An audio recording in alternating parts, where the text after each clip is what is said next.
each and every type of abuse shows in different ways. So your physical will actually see that the person you are dealing with may have signs of physical trauma, bruises, broken bones or fractures. Your emotional and mental, they will be very withdrawn, making light of it, saying, you know, maybe I'm just having a bad day, I'm just down, I'll be better tomorrow. So there are numerous things we need to look out for when someone is suffering some sort of abuse, whether it be physical, mental, sexual, whatever the case may be. There are actually two main ways to report gender-based violence, and it needs to be reported soon on. Right? A lot of people are very scared of reporting gender-based violence, and the excuses are, it can get better.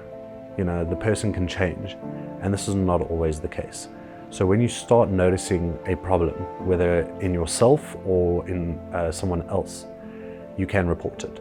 The first, and I would recommend the best, is to your social services. And they would start finding out, getting health reports in, looking at the situation, and if need be, remove you from that situation or remove the family from that situation. The second would be your local authorities. And a lot of people are very scared about going to the local authorities, laying a charge of assault or abuse, whether it is through Vodacom, through your local social services, through ER24, whatever the case may be. Take the first step and find help. The treatments for gender-based violence, there's your physical type, which a paramedic or a doctor can offer, but this is not always the be-all and end-all. You need your mental and psychological treatment as well, and this is in the form of counseling. This is not something that you can just bottle up and deal with specifically. So calling a call center or an emergency call center, for example, your ER24, an 084124, or your Vodacom, all right, and going through to call centers and getting your local social services involved and starting the repair process as quickly as possible.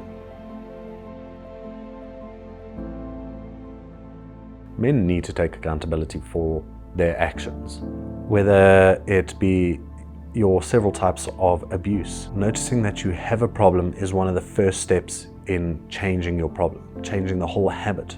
So should you notice in yourself, or should you notice in someone else's relationship that there is one of the types of abuse, speaking to the perpetrator or speaking to the abusee and getting them to recognize that this may not change. But don't always turn a blind eye thinking this is a small problem and it can be rectified by itself. There are people out there that can help.